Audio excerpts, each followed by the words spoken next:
Central జైల్లో గడువు సమయానికి లొంగిపోయేందుకు బోరుగడ్డ అనిల్ రాలేదు. దీంతో జైలు అధికారులు హైకోర్టుకు సమాచారం ఇచ్చారు. మరింత సమాచారం మా ప్రతినిధి సాయికృష్ణను అడిగి తెలుసుకుందాం. సాయికృష్ణ, బోరుగడ్డ హాజరు కాకపోవడంపై పోలీసులు ఏమంటున్నారు?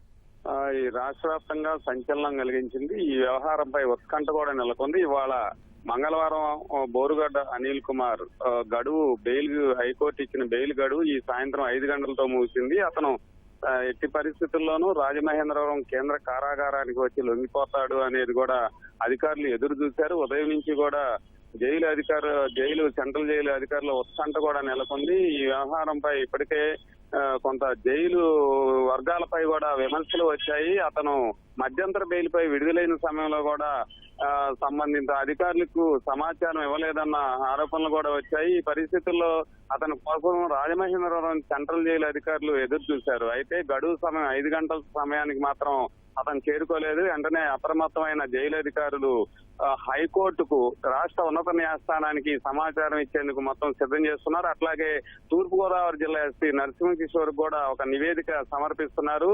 దీన్ని సంబంధించి అతన్ని తిరిగి అరెస్ట్ చేస్తారా లేదా అనేది కూడా ఇద్దరు పూచీకత్తు ఇచ్చారు, షూరిటీలు ఇచ్చారు. దానికి సంబంధించి కూడా వాళ్ళని నుంచి కూడా వివరాలు తీసుకోవాలని రాజమహేంద్రవరం కేంద్ర కారాగారం అధికారులు తూర్పుగోదావరి జిల్లాకు ఎస్పీ కూడా నివేదిస్తున్నారు. రాణి, ప్రస్తుతానికైతే ఈ వ్యవహారంపై ఇప్పటికే రాష్ట్ర వ్యాప్తంగా సంచలనం కలిగింది. అతను బోరుగడ్డ అనిల్ కుమార్ గుంటూరు చెందిన రౌడీ షీటరు.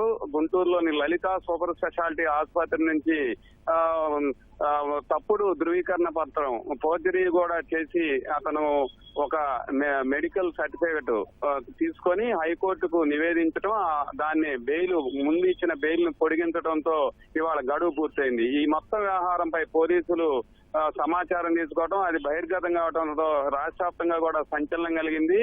దీనిపై 3 రోజుల క్రితం బోరుగడ్డ అనిల్ కుమార్ ఒక వీడియో సందేశం కూడా పంపించారు. తను తల్లి బాగోలేదు అని తను సమర్థించుకుంటూ ఆయన వీడియో సందేశంలో కూడా వెల్లడించారు. అయితే తప్పనిసరిగా ఇవాళ గడువు పూర్తయిన సమయానికి అతను లొంగిపోతాడని ఎదురు చూస్తే చివరకు rowdy sheeter Anil Kumar Rajamahendravaram central కారాగారానికి రాకపోవడం మాత్రం తీవ్ర చర్చనీయాంశంగా మారింది. రాణి, ధన్యవాదాలు సాయికృష్ణ.